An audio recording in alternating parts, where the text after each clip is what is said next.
Hi, welcome back. This is my car, and in my last video I restored my shifter knob with some gorgeous Italian leather. But the interior restoration of the car is far from complete. If you look up from eye level ever so slightly, then you will notice a lot of things that are wrong. For example, the carpet or the lining on this sun visor is absolutely falling off, and the ceiling, the same thing, absolutely falling off. And even on the pillars, the fabric is really rough and looks like bad, to be honest. So it's time to do a restoration. First, I'm gonna have to take off the sun visors to get to the roof. And while I'm at it, I might as well restore them as well. So I have my handy dandy fix everything socket set, and it's quite difficult to do this with one hand, by the way. I screw off the two screws that are holding the sun visor in place, and bam, it's off. Now I do the same thing on the other side, and I'm left with two sun visors. If you take a closer look, they aren't in that bad of a condition. I mean, the fabric is still on and it's not torn, but there are lots of stains and the fabric has lost its adhesion to the plastic backing that is on there. So it's time to take it apart. And this is where I ran into my first issue. What I'm prying on now is the mirror, and I really didn't want to break it, so after a while I stopped prying and I just decided to cut the fabric off. In every project there comes a make it or break it moment, and this is it in this one, because if I remove this fabric then I won't be able to reuse it or put it back on, so I will have to buy a new one if I cannot manage to fix it or restore it. And I really want my car to look nice, so that's not an option for me. So I was all in at this point. To replace the old fabric, I chose this one. It's about 4 mm thick and it has a beautiful deep gray color. As you can see, it is some foam with some textile on top. The next step was to make a template. And I decided to do the same thing that I did with the shifter knob. So basically I made a cutout to get the measurements right, and then I cut it out of the fabric. And that's pretty much it. Two sides, only thing left is to sew it together on this line. And I'm not sure how I'm gonna handle the other side, because obviously if I sew it shut, then I won't be able to put the sun visor inside. So I'm gonna have to come up with a solution. I think that if I got the measurements correct, then I can glue it shut and hopefully cut off the excess. But if I miscalculate it somewhere, as you can see I've added some tolerance on these lines, then I won't be able to glue it shut, and that's gonna cause a bit of a headache. Now I turn it inside out and check the fit, if it actually passes onto the sun visor. And thankfully everything fits snugly, and I think that it looks pretty awesome. There's only one thing that I couldn't measure from the sun visor, and that is the mirror. And since this fabric is a bit stretchy, I decided to cut it out after the fact. I basically just drew a smaller rectangle than the visor is, and I'm just gonna cut it out with some scissors. And hopefully the fabric will stretch over it nicely. And here's where I ran into my first issue. If I wanted to glue it on, then I couldn't get glue on the mirror or any of the other plastic parts, so I had to cover them with masking tape. So I disassembled everything, applied masking tape and reassembled everything. And now it looks perfect. Now it's time for the contact adhesive. I was so confident in myself that I just sprayed it on and I made a mess of things. So it went everywhere and I couldn't stretch the fabric after the contact adhesive was applied. And that means that I had to do it again. It's quite a shame really, but I rushed into this, so it's no surprise. Anyways, after cutting out a second template, I managed to get a much cleaner fit, and thankfully the top edge closed beautifully. But after a while, it started to come apart and all adhesion was lost after 30 minutes. So I had to figure out a different solution to close the top, because this clearly wasn't working. I've tried a couple of different solutions. For example, I tried spraying some adhesive glue, but that didn't work and it just fell apart again. and I also tried to melt the plastic together, and that was a complete failure as well. And I've also tried a different contact adhesive, but eventually I had to bite the bullet and sew it closed by hand. And this was quite tedious, and it took about 20 minutes, I think. But still, it produced a much better result, and I could live with this hand-sewn look. At the end of the hand sewing process, I was left with this braided look on the top half of the sun visor, and I think it looks pretty decent. Now for the other one, and finally it's time to move on to the easy part. These side panels have a way easier geometry, and hopefully I will just have to spray some glue and stick on the new fabric, and that's that. But first, let's try and get it off. And it took a bit of wiggling, but eventually I heard a pop and it came off. As I was pulling it off, I was quite nervous that I'd broken something, but thankfully I didn't, and they came off pretty easily. As you can see, it was getting pretty late in the afternoon, so I think this was about 4:45, so I knew that I wasn't going to be able to finish it this day. But no worries, I had to drive to work with an unfinished car and had to take a couple of weird looks on the way, but that's just part of the biz. So the plan is to remove this old fabric, and hopefully it will be easy, and then apply some glue and then stick on the new fabric. And that process failed on the very first step. I just couldn't for the life of me get this old fabric off. It was stuck on there so hard that I just didn't know what to do. So pretty much the only option that I could see was to glue it onto the existing fabric. So the first step in that is to cover my table, because I don't want glue everywhere, and open all the windows because this glue is going to be really toxic. And then I'm just gonna cut out a piece of fabric and stick it on there.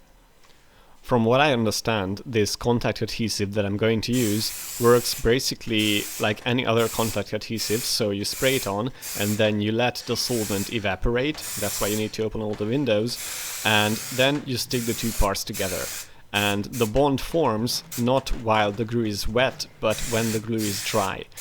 I believe there's like a 30-minute window where you can stick the two parts together and the bond will be strong, so it's pretty lenient in that way. I had all the time in the world to position it perfectly. And of course I messed it up, and one tiny segment didn't get covered by fabric, but I was prepared for some small mistakes and I was gonna let that one slide. This is a pretty strong glue and you have to be quite careful when you use it. So if you stick a part that you didn't want to stick, then you cannot unstick it.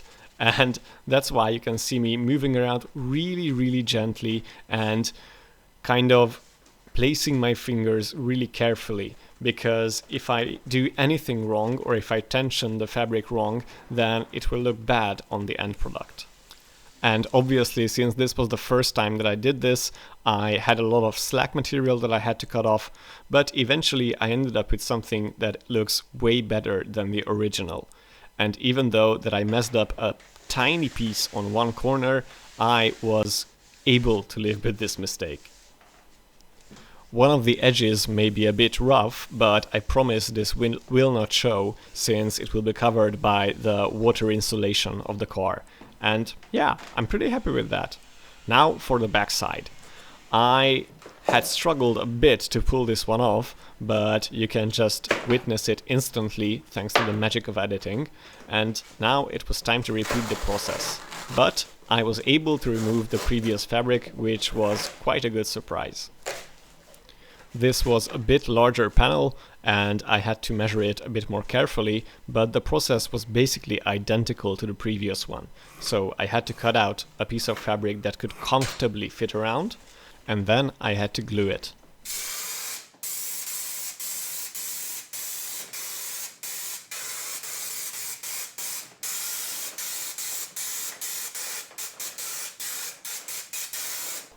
This was going to be an even more difficult glue job than the previous one, since this panel was so large, but thankfully I managed to do it quite fine. And after rolling up the edge that was already rolled up on the original fabric, I was left with this beautiful panel. After making sure that the adhesive stuck on everywhere, I had to move on to the other side. And let me show you this. This was the original one. I think it looks way better. Now let's move on to the roof. And this was going to be a really difficult job. First, I needed to get it off. And at this point, there really isn't much that is holding it on. There's this lamp. There's also a lamp in the front. There are the front handlebars and the rear handlebars. And you can just pretty much screw them out and then you're home free.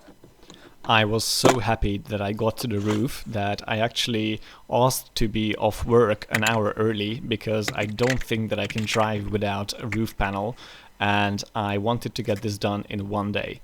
So it's about 3 o'clock and I had to hustle because this was going to be a really big project.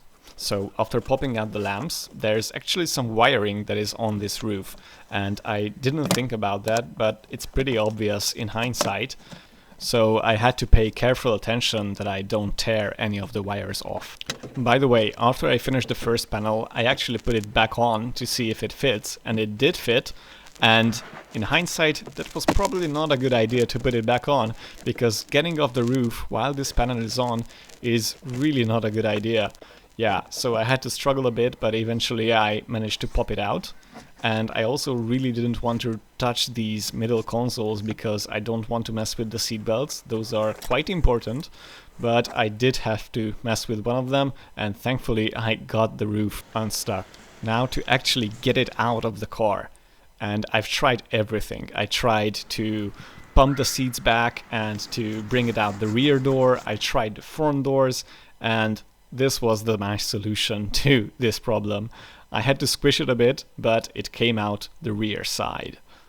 Needless to say, everyone was looking at me quite weird on the streets, and this is to be expected. I mean, it's not every day you see someone tearing out their entire roof.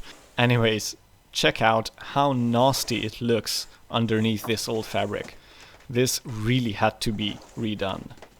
I'm quite happy, by the way, that I didn't squish it that hard and the fabric, or I think like a cardboard material, popped back into shape when I laid it flat on my ground. Now it was time to remove the old foam particles that were still stuck on there. And they were stuck on there quite hard. So I had to use a vacuum and also a brush to get them off, and eventually I was left with this. This glue job was going to be a bit more difficult. As you can see, I've laid some plastic on the ground, and the plan is to cover this section of the fabric in glue and to stick it on inch by inch. And then basically I can roll it over this and then cover the other side with glue and then keep going like that until I am left with a perfectly coated roof. Now for the execution. This is at, I think, about 6 o'clock in the evening, so I still have a lot of sunlight left and I'm pretty anxious, but I think I can finish it in time for tomorrow. I made sure to get into every little crevice, but this was a really difficult shape to coat in glue and a really difficult shape to stretch the fabric over. Since this fabric isn't really that stretchy, it wasn't very lenient with my mistakes, and I did make a couple of mistakes along the way, and I was hoping that all the additional installed hardware, so like the sun visor and the lamp, would stretch the fabric when it was installed on the roof, and that they would make the mistakes disappear. And I will let you be the judge of that at the end, but I was chugging along and I made good progress, and eventually I managed to cover the entire thing. After that, it was time to cut off the excess and make some holes for every little piece of hardware that was to be installed. I just used an X-Acto knife for this, and since this was the top and no one would see it, I didn't even bother cutting off the excess from these holes. And thankfully this was at about 7 o'clock, so I managed to finish in time. The sun sets at 8 and I have plenty of sunlight left to install this in my car. So it was back down onto the streets, and it was time to make a fool of myself once again. I live in an okay neighborhood, and I am pretty confident that no one would have stolen my camera, but still I didn't want to place a camera on the street while I was working in the inside of the car. So this is basically how I got it back inside. I just pushed on it and it went in. And then I had to stick on all the wires that were previously ripped off when I took the roof off. And then I just have to do everything in reverse order and put everything back in its rightful place. I always seem to find myself starting projects without researching anything or looking up how to do anything, and I just pretty much look at it and go for it. And that's exactly what I did with this one. I mean, I just bought an adhesive and I bought a fabric and I went to town on my car. So, what do you think? Did I manage to improve the look of this car? I mean, it's pretty old and it's pretty stinky, so it doesn't really matter in the whole scheme of things. But still, it's mine, and I love it. And I hope you love it too. And if you did enjoy this video, then I would like to ask you to subscribe to the channel, and I will be coming back with a lot of content shortly. And yeah, that's pretty much it. Goodbye. See you guys.